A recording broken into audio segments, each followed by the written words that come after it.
महफिल होगी। तो उसने कहा कि मैं भी जरूर जाऊंगी, मेरे दिल में भी सरकार तवालब की बहुत मोहब्बत है, मैं जाऊंगी और मैं जाकर के सरकार के बारे में और सीखूंगी और जानूंगी, उनकी हयात जिंदगी को मैं सीखूंगी, उनके जो मौजज़ात है मैं उनको बारे में सुनूंगी। और वो बूढ़ी औरत कहती है कि मैं अपने साथ अपनी बेटी को भी लेके जाऊंगी। तो वो जाती है इधर अपनी बेटी से कहती है कि बेटी आज रात बादशाह के महल में जश्न रखा गया है, सरकार आलम के नाम की महफिल मुनक्किद की गई है, तो ऐसा है वजू करो, नए कपड़े पहनो, हम लोग आज चलेंगे। तो वो माँ और बेटी निकलती है बादशाह के महल के लिए। और जब वो महल पे दस्तक देती है तो जो दरबार खड़ा होता है वो मना कर देता है, कहता है कि आपके पास क्या दावतनामा है, आपके पास बादशाह का दावतनामा है? अगर दावतनामा नहीं है तो मैं आपको इस महफिल में आने की इजाजत नहीं दे सकता। वो बूढ़ी औरत, उसको बहुत मोहब्बत थी रसूलुल्लाह की महफिल में आने के लिए, तो वो बहुत रोती है और बहुत जो होते हैं खुदा मुझसे कहते भी है कि मुझे तुम इजाजत दे दो, लेकिन वो इजाजत नहीं देता। फिर बाद में जब उसकी बेटी भी रोने लग जाती है तो वो माँ कहती है कि मेरी बेटी तुम क्यों रोती हो, तुम क्यों रोती हो, तुम चलो घर, हम और तुम आज अपने घर में बैठ के सरकार की महफिल मुनक्किद करेंगे। आज हम और तुम अपने घर में सरकार की महफिल मुनक्किद करेंगे। वो बेटी कहती है कि माँ ये कैसे मुमकिन है कि बस मैं और आप सरकार की महफिल मुनक्किद करें?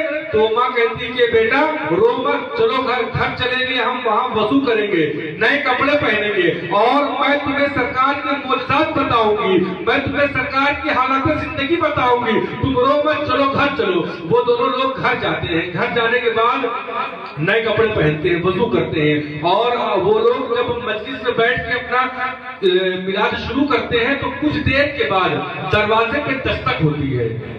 जब दरवाजे में दस्तक होती है तो वो बेटी जाके दरवाजा खोलती है और देख के हैरान रह जाती है और आवाज देती है कि आए माँ जल्दी आओ, देखो दरवाजे पर कौन आया है। वो माँ कहती है कि आए बेटी हमारे दरवाजे पे भला कौन आएगा, हमारे दरवाजे पे कौन आएगा, लोग हमको तो अपने घर नहीं जाने देते, तो हमारे दरवाजे पे कौन आएगा। वो बेटी कहती है कि माँ जरा आओ तो देखो तो कौन है, कोई रेशमी दाढ़ी वाले बुजुर्ग आए हैं। वो माँ जब जाती है तो देख के हैरान रह जाती है और देखती क्या है कि एक बुजुर्ग शख्सियत है जो उस बूढ़ी औरत के घर के दरवाजे की चौखट को चूम रहे हैं। जब वो माँ पहुंचती है तो देखती है कि ये कोई और नहीं, ये पीराने पीर हुजूर सरकार गौसे आजम हुजूर सरकार अब्दुल कादिर जिलानी है। वो जब देखती है तो अर्थ करती है कि हुजूर आप और आप मेरे घर की तहजीर को चूम रहे हैं। तो हुजूर सरकार गौसे आजम फरमाते हैं कि ये बूढ़ी औरत मैं तेरे घर को नहीं चूम रहा,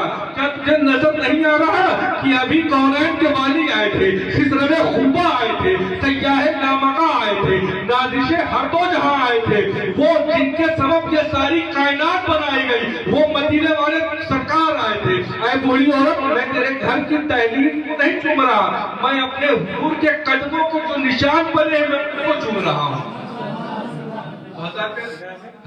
हमारे दिल में ये अकीदा होना चाहिए कि हम और आप सरकार की महफिल बनाएं। जब महफिल बनेगी और जब दिल से महफिल मुनक्किद की जाएगी तो बिल्कुल हुजूर आएंगे, जिनके नाम की मजलिस होगी वो हुजूर जरूर तशरीफ लाएंगे। बस हमारा ये अकीदा होना चाहिए। तो हज़रात गिरामी आप लोग